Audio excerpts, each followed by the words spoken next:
President, in relation to the two motions moved to invoke the powers and privileges ordinance, I have different views in relation to them. We can have a debate whether they are worth putting forward. I think that Mr. Andrew LEUNG's motion is not consistent with the spirit of moving P&P motions.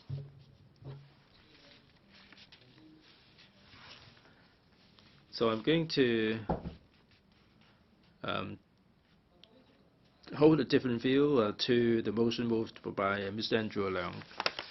Legislative Council is tasked to enact legislation and to approve funding proposal. Now, is it the civil organizations and social movement that move the monitoring the government? Now we have the separation of powers, the judiciary, the executive, and the legislature. The function of the legislature is to keep the executive on its toes, and with the legislation enacted would be for the judiciary to use. If the invocation of the powers and privileges ordinance is intended to probe a civil movement, then it would not be appropriate. Given the limited resources and given the limited time, why should we do so? So if you look at the two motions, there is a big difference there. Mr. Wong Yuk-man's motion is to inquire into police's handling of the triad gang's attacks on citizens rallying in Mong Kok. So obviously, the target of investigation is the police, which is part of the executive, an important part indeed. We would like to find out whether the police acted properly or not, and this is one of the functions of the Legislative Council. It is well within our scope of work. I said many times, and I say again, that the police are really caught in the middle. The police are not part of the problem. They are, in a way, the victims of the political issues that cannot be resolved. So if we were to conduct the investigation, we're merely trying to get to the bottom of the truth regarding the way the police dealt with the triad elements, whether they acted properly or not.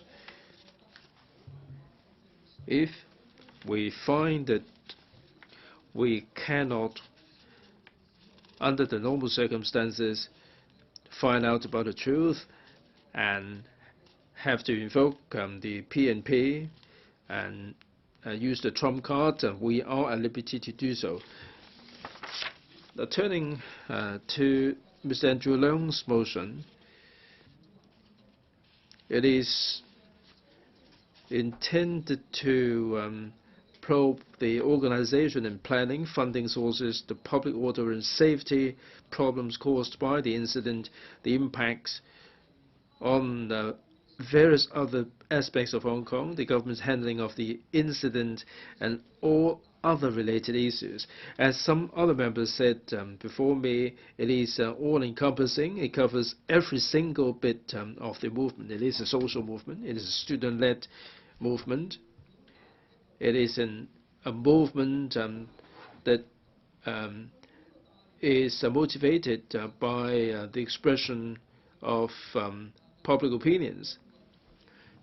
Now, we may have diverse political stances, but just because of the differences in our stance doesn't mean that we should investigate this civic movement, because otherwise we will be using the trump card to suppress other contra views, and that would be flying in the face of the mission of the Legislative Council.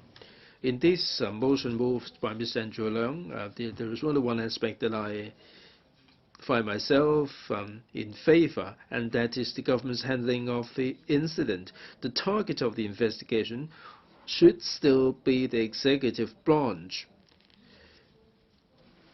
If we put the focus on this, then I'm sure that this is also within the scope of our work. But if we turn our focus to the organization, planning, sources of funding, public order and safety problems, and so on, in particular organization and planning and all other related issues, is it something that the Legco has to do if we set this precedent? Then going forward, a lot of civic organizations may be organizing anti-government actions, and they will be worried about the Legco conducting investigation into them. So I think we have to make it very clear when we invoke the P&P, what our objectives are, what we are setting out to do. We have to get this mission clarified. Now, with regard to the Occupy movement, obviously this is a student-led movement. It is a social movement. Mr. Tam Yu-chung said just a moment ago that there is an element of subverting the nation. If we do have in-depth understanding of the movement, if you've been on the scene talking to different people, you get to know that there is a clear demand and aspiration that we should have genuine universal suffrage. And this is the main theme underlying the entire movement. In the course of seeking to achieve their aspiration, they do chant the slogan that C.Y. Leung should stand down. Luckily, I'm not a CPPCC member, but in this entire movement, the reason why they chanted this slogan is because in taking forward the constitutional reform, in seeking true universal suffrage, people feel that C.Y. Leung, in his capacity as chief executive, has not done enough or anything to help people achieve this particular objective, and he is really backpedaling in many ways. So I do not think that it is remotely related to any subversion of the state. Now, why did we see the emergence of the Occupy movement? Mr. Chen Kam-lam alluded to the involvement of the foreign forces. He mentioned the subsidies, and we have to ascertain the proportion of this in the overall picture. The whole problem stems from the undemocratic system of Hong Kong. We've been campaigning for this for 3 decades, but to no avail. There are lots of injustices in our community. This is the soil from which the entire movement stems from. Now, why do we have such a massive movement? I'm sure you remember for the first week of the class strike, the students were confined to Tim May Avenue, involving a few thousand people, maybe slightly over 10,000. They had talks and things and all kinds of activities. But on 28th of September, the firing of tear gas galvanized so many people onto the street. The subsequent turn of events, like 7 policemen roughing up 1 protester, that again galvanized more people to come out. More people are turning out because they really want to protect the students. They want to fight for universal suffrage, genuine universal suffrage. And there are so many contributing factors that explain why or how the Occupy movement has been evolving. If we do not do anything to address the situation, and if we're merely trying to investigate into the sources of funding, and if we're looking at the snapshots of problems, then we're not looking at the issue in the correct angle. And Beijing may come to a wrong assessment, and instead of probing the issue, I think it is far better for us to look at the sources of the problem. The problem originated from the undemocratic political system in Hong Kong. How can we make sure that we're going to have a truly democratic system to forestall all these unjust things from happening? If you can achieve that, there is no need to continue with the Occupy movement. The Occupy trio talked about the movement at the very beginning, and they said that the best way to forestall the Occupy movement is to get an answer to the undemocratic system. It is tough for people to get involved in such massive movement. It is really exhausting. I don't think people are coming out to occupy the street just for the supplies. They're coming out to seek genuine universal suffrage. They spend all these sleepless nights on the occupied zones in order to achieve that, and these are their aspirations. We have to get our mission clear. We have to get the investigation clear. The first priority is not the Occupy movement itself. The priority is to ascertain what problems have occurred with regard to the executive branch.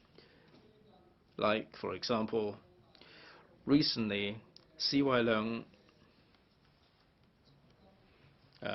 got given this payment from Australia.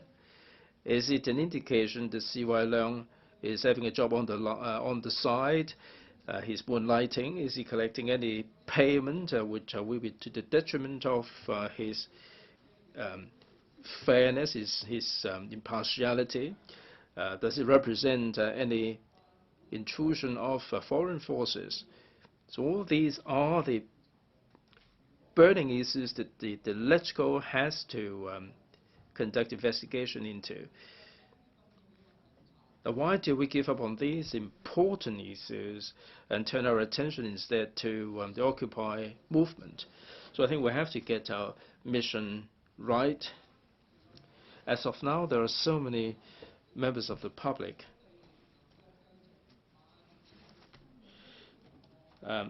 who have doubts as to whether we can discharge our function properly. Because many a time, we simply cannot fulfill our function of monitoring the government. The corrupt practices of the government are so plain to everybody, and the government and the Legco is not doing anything at all. I mean, we are letting the public down severely. The public would expect us to enact legislation. The public would expect us to monitor the funding proposal, to play the gatekeeping role in terms of the funding proposal. And the other important mission is to keep the executive branch on its toes. The members of the public are attaching a great deal of importance to this.